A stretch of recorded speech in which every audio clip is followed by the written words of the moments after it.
Мы преодолели на велосипедах почти 800 километров. И каждый оборот педали дарил нам уникальный опыт и незабываемые впечатления.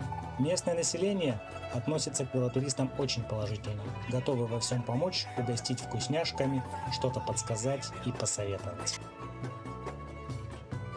Турция прекрасна для любого вида туризма, но чтобы путешествовать по ней на велосипеде, нужно хорошо подготовиться.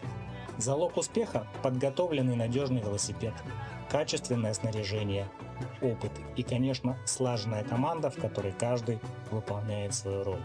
Например, у нас были повар, врач, техник.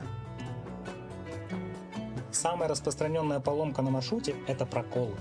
Острые твердые колючки, шипы растений не давали расслабиться. Кстати, темнеет на юге рано, поэтому искать место для ночевки нужно было уже примерно в 6 часов вечера. Ночи здесь очень темные и звездные. Турецкий язык относится к тюркской языковой группе, как и якутский.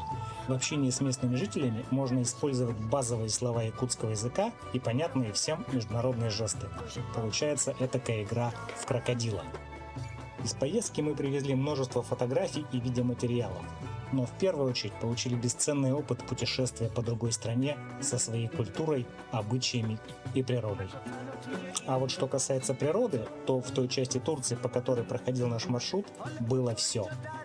Горы, реки, водопады, равнины, степи, леса, маленькие деревушки и большие города, крупные транспортные развязки и едва заметные лесные тропинки.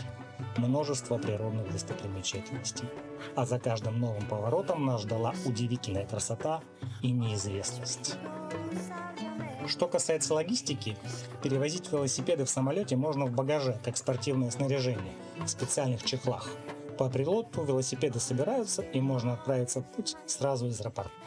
Финишировали мы на побережье Средиземного моря в Анталии, где получилось несколько дней и ночей провести на пляже. Путешествуйте больше, друзья!